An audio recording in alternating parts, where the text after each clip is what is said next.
ओम शांति। आज भैया दूज की सबको बहुत बहुत हार्दिक बधाइयाँ, हार्दिक शुभकामनाएं। दीपावली का ये त्योहार जब आता है तो धनतेरस से आरंभ होकर के भैया दूज तक अनेक सूक्ष्म संदेशों के साथ हम सभी को जीवन में एक नए मोड़ के लिए, एक नई दिशा के लिए प्रेरणा देता है। संसार के अंदर भाइयों के विशेष दो त्योहार होते हैं, एक भैया दूज और दूसरा रक्षाबंधन। ये दो विशेष दिन है भाइयों का दिन, और उसके पीछे एक बहुत सुंदर कथा है। कहा जाता है कि यमराज को अपनी बहन यमुना से मिलने का दिल किया। वो जैसे ही जाता है, अपनी बहन को जब देखता है तो बड़ा खुशी से फूला नहीं समाता। यमुना ने भी जब अपने भाई को देखा, बड़ी खुशी से झूम उठी और कहा कि भैया आज तो भोजन करके ही जाना पड़ेगा। अपने घर ले गई, बहुत प्यार से भोजन करवाया और भोजन करवा के जैसे बहुत सारी सूक्ष्म दुआएं देते हुए बहन ने एक वरदान मांगा। जब भाई ने कहा कि मांगो जो वरदान चाहिए, आज के दिन मैं तुझे दे दूंगा, तब यमुना ने कहा कि आज के दिन जो बहन अपने भाई को बहुत प्यार से भोजन स्वीकार कराए और जो भाई बड़ी दिल के साथ अपने बहन के घर जाकर के भोजन करे,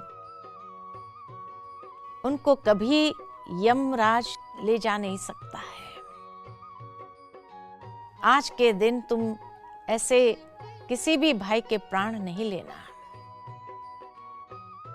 और उन्हें स्वर्ग का ही द्वार प्राप्त हो।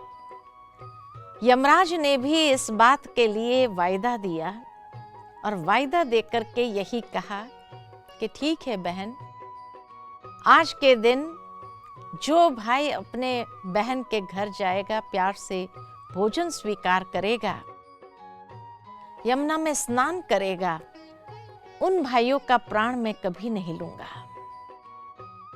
और अगर वो जाते भी है तो उन्हें नरक का द्वार नहीं देखना पड़ेगा, वो स्वर्ग लोक में ही सीधा जाएंगे। लेकिन जब ये कथा सुनते हैं तो मन में एक विचार आता है कि जिन बहनों का भाई न हो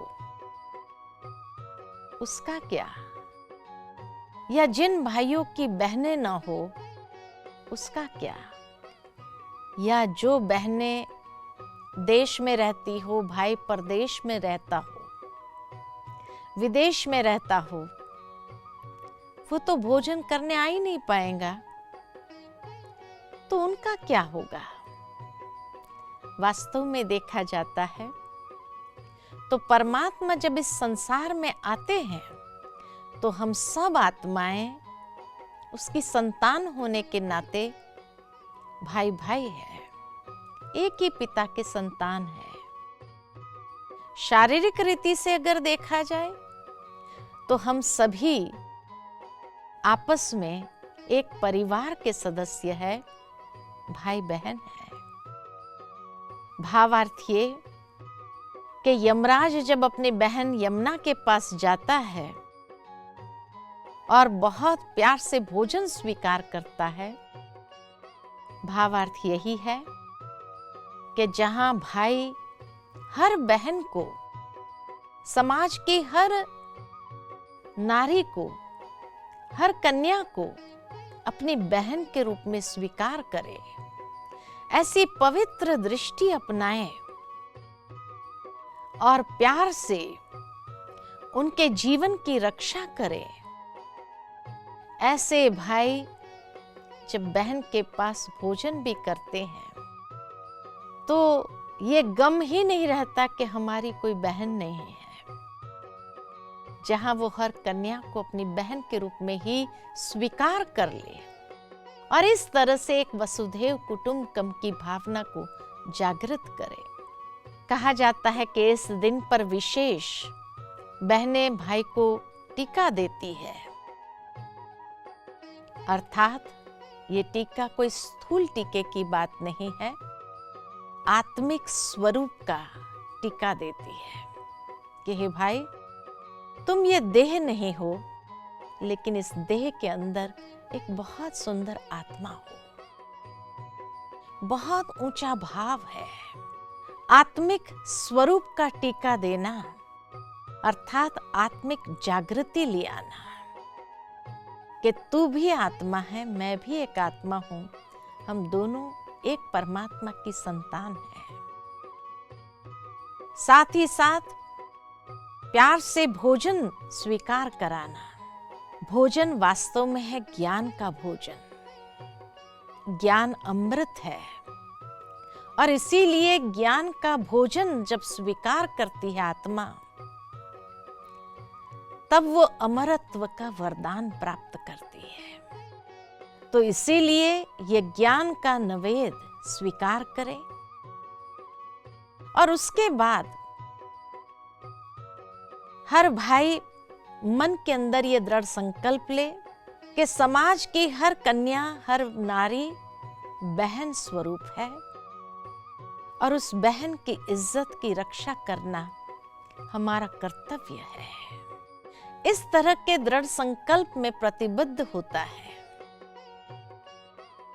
तब बहन के आशीर्वाद को भी प्राप्त करता है और साथ ही साथ वो बहन को वचन देता है, प्रॉमिस करता है कि आज के बाद कोई भी भाई तेरी तरफ बुरी दृष्टि से नहीं देखेंगे, तेरी इज्जत की रक्षा करना हमारा कर्तव्य है। जब इस तरह के संसार के अंदर भावना फैल जाएगी तो ये संसार कितना सुरक्षित स्थान हो जाएगा हर इंसान के लिए।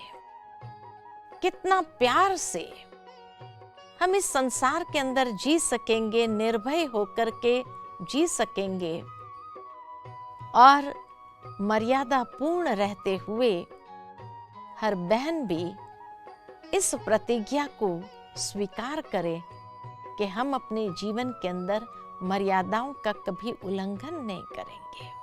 ऐसे ज्ञान का भोजन स्वीकार करते हुए, श्रेष्ठ संकल्प को जीवन में लेते हुए, दृढ़ संकल्पधारी होकर के हमें इस संसार को बहुत सुंदर स्थान बनाना है और तब जाकर के ये संसार पुनः एक ऐसी भावना से झंकृत हो उठेगा जिसको कहते हैं वसुधैव कुटुंबकम की भावना।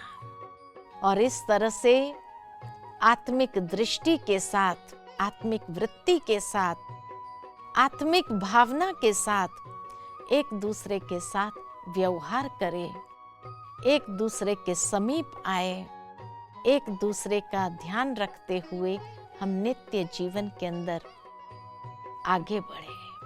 तभी हमारी ये सृष्टि, हमारी इस दुनिया के अंदर निर्भयता पनपने लगेगी और सुंदर पवित्र भावनाओं से सिंचन होगा। मधुरता का व्यवहार हर कोई करने लगेगा तो स्वर्ग ही तो वो सृष्टि हो जाएगी। आइए हम सब मिल करके ऐसी स्वर्गीय दुनिया की पुनः स्थापना इस संसार के अंदर करते हैं।